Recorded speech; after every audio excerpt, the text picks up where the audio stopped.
I'm spending $6,000 a month on my brain. I know this might not be for everybody, but let me explain to you exactly why I do it. What's going on, guys? My name is Jaime Behar, and in today's video, I'm going to be talking to you about neurofeedback therapy and how it's helped me in my performance. So neurofeedback therapy is actually something that I learned about maybe like 5-6 years ago. So I went deep into the rabbit hole of biohacking probably about 5 to 6 years ago. So when I started learning about all these things, I learned about, supplementation, properly sleeping, exercises, the basics, right? Meditation. I learned about neurofeedback therapy, cryotherapy, red light therapy. Like there's all these different things out there that a lot of us aren't aware of, really because it's still kind of new, right? And it's not new in the sense as if it just got built today, but it's just not popular, right? There's a lot of things that are created, but we just don't really hear about them until they start becoming popular, right? Whether through social media, people that we follow, or maybe a company is just launching something huge. For example, let's talk about artificial intelligence. AI has been around for a while, right? I'm not exactly sure how long, probably at least like 10 years, but it didn't actually start coming into the masses as of maybe a couple of years ago.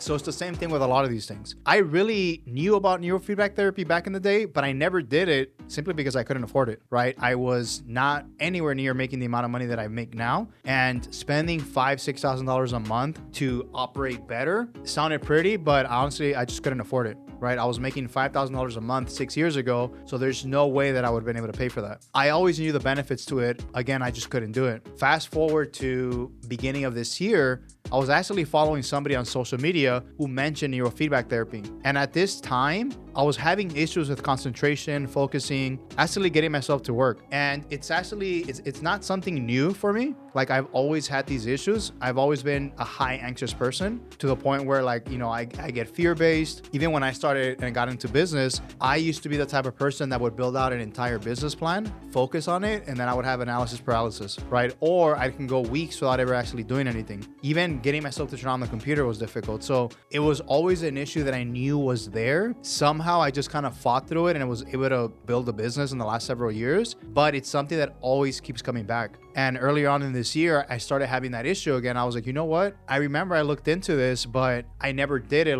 So technically I probably haven't really healed that part of me. I'm not a brain expert by far, right? I'm not a neuroscientist or a doctor or anything like that, but I've done my research and I've learned quite a lot about it. And after I looked into it, I decided to look for somewhere around my area. Luckily, I found a place that's about 20 minutes from where I live. All I can say is that ever since I've done this work, it's just been crazy. Like the amount of things that come up as you're working on it, and more so like posts and things that kind of come up in your brain it's crazy. But before I go even further and explain to you like all the benefits that I've had and what it can do for you or it does for other people, let me explain to you what neurofeedback therapy actually is. We all know we have a brain, and there's sensors and there's all kinds of brain waves, right? Theta, alpha, all these different things, which I'm not a pro at, but all these different signals and all these different parts of our brain all operate differently, right? Each part of our brain does something different for us. And at the same time, the frequency from each part of the brain helps connect things.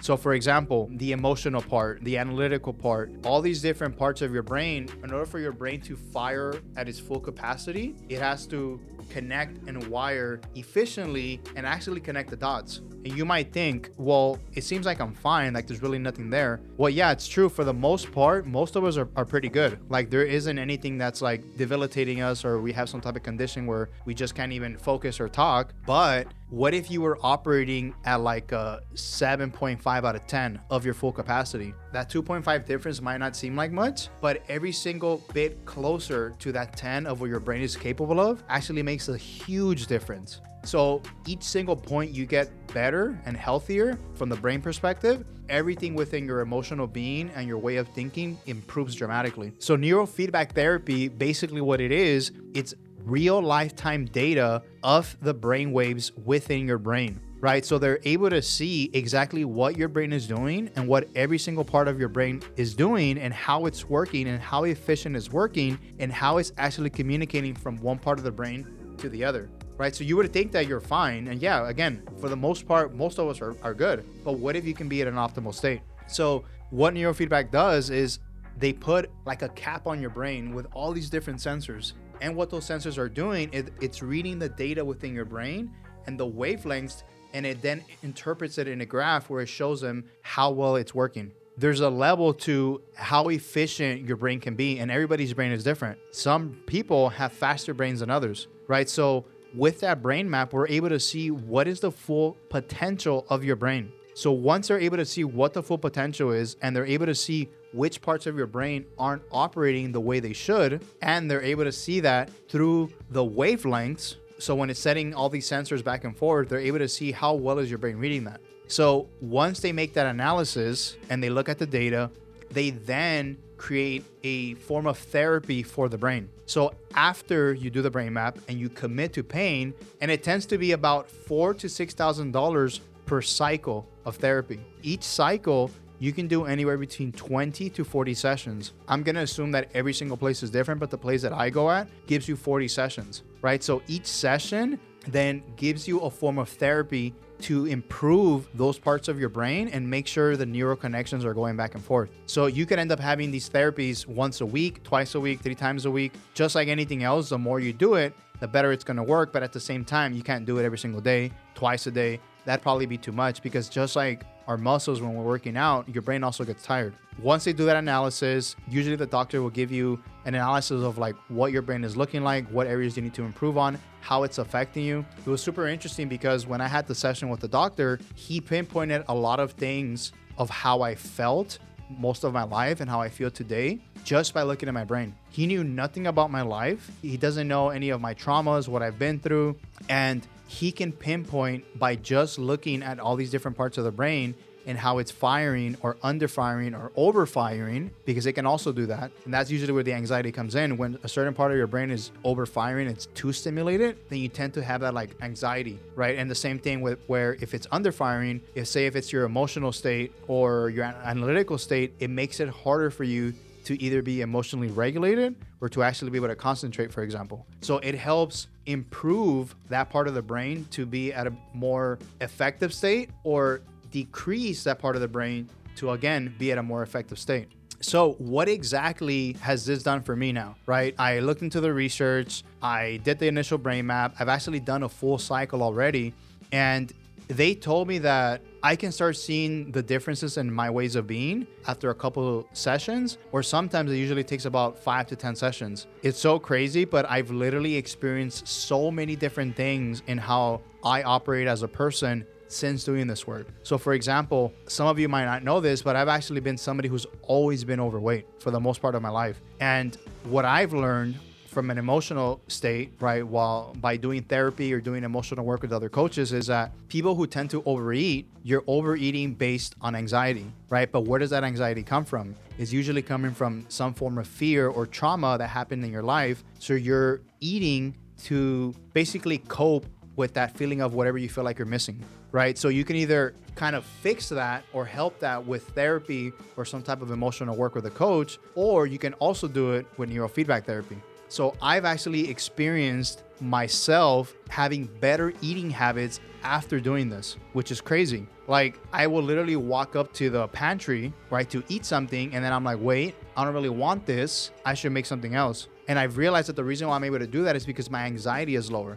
Because at the times, the reason why I choose to go to the pantry is actually because I don't want to cook. And I don't want to cook maybe because I'm like, it's going to take too long, or like I'm bored, or I'm hungry right now and I just want to eat now. Like I don't want to wait, right? That's anxiety. But what this has done now is it's helped, I guess, mellow that down to the point where like I am now able to pause a lot easier and then actually cook, or maybe just go buy something. One of the other major things that I picked up on was that I actually feel like I feel fuller more often. So again, I've had this issue where like I overeat a lot. I've always been the type of person that when I'm eating, if I'm full, I'll keep eating. Like I won't stop. Only because even though I feel full and I feel like, you know what, I don't want to eat right now. Like I'm just full. I have this want to eat the food so much that I continue eating.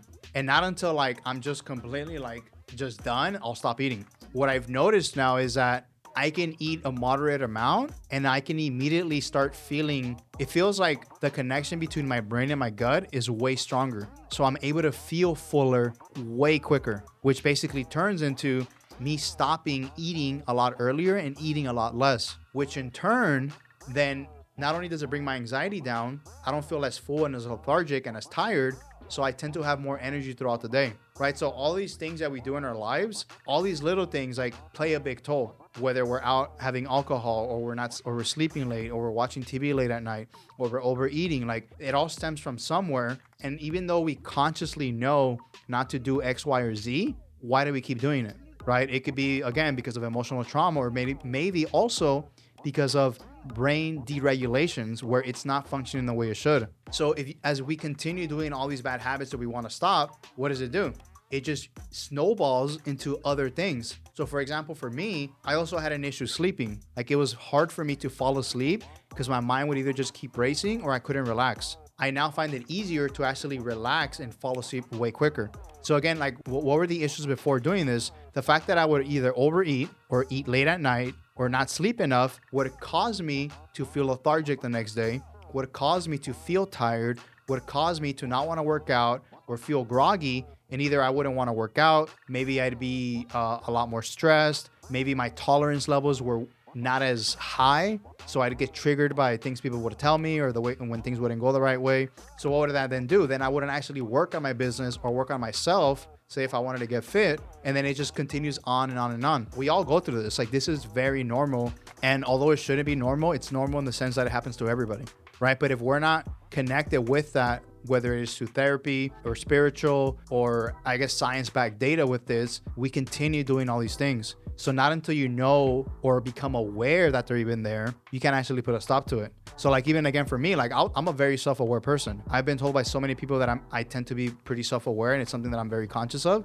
But even though I was aware of my sleeping patterns, my eating patterns, my emotional deregulation of how I'm happy one minute and the next day I'm mad, even though I knew and I was conscious of it, it was still very, very difficult to stop it. The things that used to feel hard now feel easy. When we experience something feeling hard, regardless of what it is, we tend to not want to do it, right? We don't want to do it because it just feels overwhelming, or you're anxious, or you're tired, all these different patterns or thoughts that we have. So then we just don't do them, or we do the opposite of what we want to do. But through the therapy, it's helped me relax myself to the point where I'm able to make better decisions. And I've seen a huge shift in my personal being with the relationships around me, whether it's my kids, my friends, mentors, or whoever it is, family, to the point where many people have told me that I seem different, that I look calmer, more chill, more relaxed, more focused. So for me, the fact that I've been able to get myself to that place, it's now only going to lead into bigger things that I don't even know yet how it's going to benefit me. For one, the one that I do know for sure, it's my business, right? If I tend to be somebody who's a lot more relaxed, with less anxiety, if I'm in a state of always feeling good, and my baseline is good, then I'm able to do the things that I actually want to do. Because here's one of the other things that they mentioned to me about neurofeedback therapy is that our brains have a base level, right? A base level of stress. So let's say, for example, you have a cup. Your base level, if it's overfilled all the way and it's just dripping out, that means you're at a point where anything will tip you over, right? Again, whether it's your focus, your stress, your anxiety, etc. But with the therapy, what it does, it's, again, just imagine this, there's less water in the cup. So now you're able to throw water in the cup, which is all these different stress factors, whether it's thinking if I should eat this or not, whether it's should I sleep or not, whether it's, hey, my sister or my friend or my coworker or my business partner said something that triggered me. Because your baseline is so much higher, right? So the cup being lower is your baseline being higher, you're able to take on more of that and you're able to react differently to it, which in the past, you would react the way you wouldn't want to. Right? And that was my issue. And I'm sure it's probably for a lot of other people where your cup is so full because your brain is not operating at a certain point. Your stress level baseline is overfilled. So for me, it's been super effective. And I highly recommend this for everybody to do, that it's 100% been worth the money. It is expensive. Most people can't afford that. Again, I couldn't afford this 5 years ago, right? My parents aren't able to afford this, but maybe I can help them with it today. Here's a few things though that I would do if I were you that can tremendously help those anxiety levels and that decision making. One of the things that helped me a lot when I started becoming an entrepreneur was, before I started my first ever business, I joined this mastermind. It was a mastermind of guys that would get together every single week and we would talk about business, we would read a book, and we would all mastermind into whatever we were doing within business and try and help each other. There was people there from all levels, right? There was people who made 100K a year, 50K a year like me. Some people who made $250,000, $500,000. Everybody was at a different stage in their life. But one of the key things that helped me so much was something that they had us all do. So we had this game, you can call it.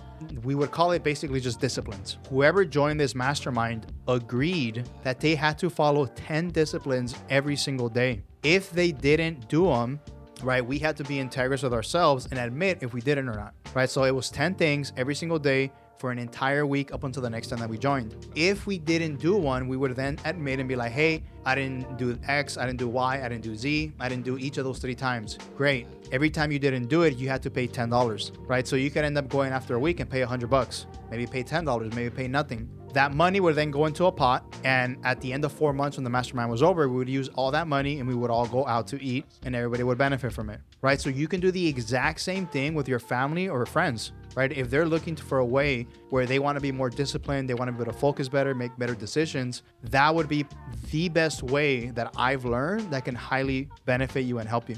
So what are the disciplines? It's funny how these disciplines are super easy. Like they're nothing out of this world. So for example, some of the disciplines were you get to run 1 mile every single day, 10 push-ups a day, read 10 pages a day, meditate or pray for 10 minutes a day, and a few other ones. They're super basic, like nothing out of this world. Like running a mile a day is not that hard. You can walk the mile. Like you don't actually have to run it, but you just have to do a mile every single day. And you can do a mile every day and it won't exhaust you to the point where like you can't walk a mile the next day, even 10 push-ups, right? Or even reading 10 pages. Like it's nothing out of this world. Each of those things will take 5 to 20 minutes. And I used to ask myself, like, what is the point of all this? Like, these are super easy things. And then I realized after doing them for so long, it's the fact that the thing is so easy, these tasks are so easy, you will catch yourself finding all the reasonings and excuses why not to do it. Oh, I'm too tired right now. I don't want to read the 10 pages. Oh, you know what? My head hurts. Oh, you know what? I had a long day.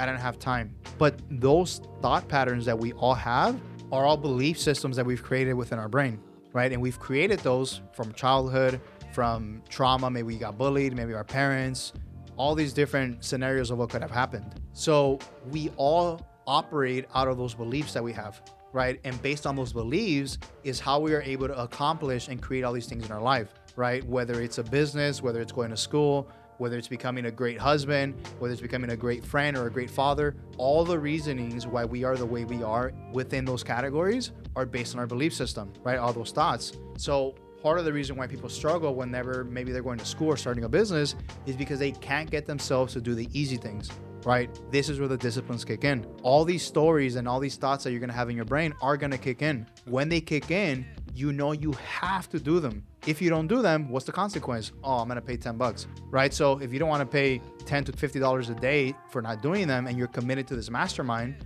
or to this group of friends, you're gonna do everything in your power to do those little things, those easy things, even when you don't want to. It seems simple. It might seem like it might not do much, but I'm telling you, it is one of the most effective, cheapest ways that I've ever done and implemented within my life that made a massive impact. You know what's another great thing to do? It's like 75 hard. Some of you guys might have heard of 75 hard. It's the same idea. It's the exact same concept. That's exactly why Andy Frisella talks about this, is because he knows these same patterns. Everything that I'm talking about is a reason why he started 75 hard. So you can probably do neurofeedback therapy and it'll help you, or you can do a combination of that and actual therapy with a therapist, or you can do both and do the disciplines, right? And if you can't do those, the disciplines are massive. Like I've again seen such a huge impact in my life that I would literally tell anybody to do this. Anybody who's struggling to actually sit down and do what they know they need to do, but they can't seem to figure out why, which that's a whole other YouTube video that I can get into. This is the quickest and one of the best ways that I've learned to get yourself to do the things that you do not want to do. So if this is something that you have never thought about or you have been looking into, I highly recommend that if you haven't, you highly look into your brain. Our brain is the reason why we are walking. Our brain is the reason why we think, why we are able to do the things that we do. So why not ask ourselves, what can I do to get my brain to a most optimal level? If we already ask ourselves, what can I do from a physiological place, right? Which is the eating right, the exercising, the sleeping, how do we take it to the next level, right? If you learn to ask yourself the right questions, which again, that's even another YouTube video, which I'm definitely going to get into. And if you guys want to hear about that and more interested into the questions that we ask ourselves or that you should ask yourself, I can definitely create a video about that, because that's something that I do all the time. Is everything that I do, whether I like it or I don't, and most of the time when I don't, I asked myself, like, why did I do that? What has me continue doing that? Like, what am I running away from? What am I not doing? Again, a whole other video. But looking into your brain, there's so many things that you can do to optimize it. So if you haven't already, I highly recommend that you optimize your brain in the most effective way. So thank you guys for watching this video. If there's any other types of videos that you want to see based on the topics and things that I mentioned, drop a comment below and I can definitely create a video on that, or share your experiences with me. Let us know, like, what have you been through in your life, or how have you suffered or struggled in your business, your personal life, or in school, or anything where you feel like you might have had to change certain habits to get to that point. Anything you've been through, there's a good likelihood that somebody else has as well. And I'll be the first one to tell you, I feel like I've been through so many things and so many traumas, I've just struggled. And I know for a fact there's people who have it way worse than me, but I'm telling you right now, whether it's better or worse, we can all help each other if we are willing to share these things, because we will all benefit from it. So thank you guys again for watching this video, and I'll see you on the next one.